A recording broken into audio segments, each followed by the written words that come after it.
More now on the crisis in Iraq. We're joined once again by General Peter Chiarelli and Martha Raddatz in Baghdad.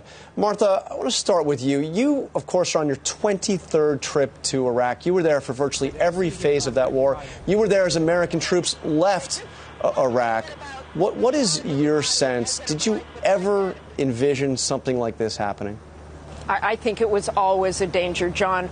All of us had great hope. I loved talking to the soldiers on that way out in that convoy. I think we were together for about 45 hours driving out into Kuwait, and all of them said they had great hope, but all of them said that very hesitantly. I think when I walk around these streets, I see people who lost their legs. We passed a store today. It was a store full of wheelchairs out on the street. You know, the Iraqi people have suffered so much, too. I was talking to a couple of 21-year-olds thinking they were 9 years old when the war started. They had the war most of their lives, and there was some hope, but now probably launched back into war, if not in Baghdad, certainly in other parts of the country.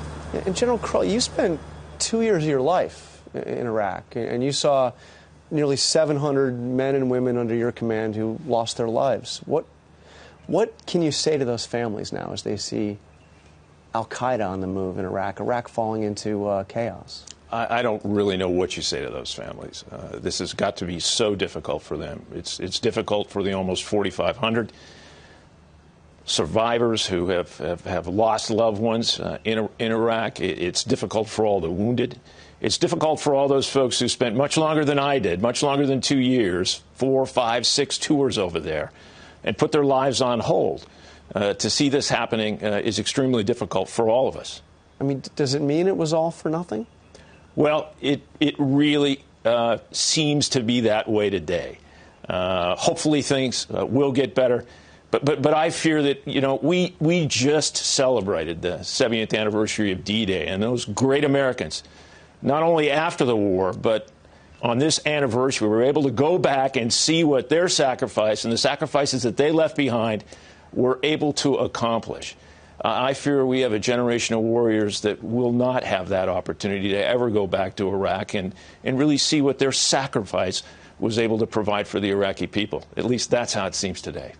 Martha, what are you hearing from the troops that you spent time with in Iraq? I know some of them have been reaching out to you. What are they saying? They're really terribly, terribly upset, John. I'm going to steal the words of one soldier because of kind of the same words I would say. It kills my heart.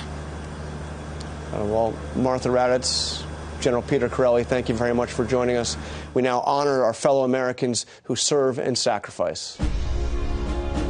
This week, the Pentagon released the names of 6 soldiers killed in Afghanistan.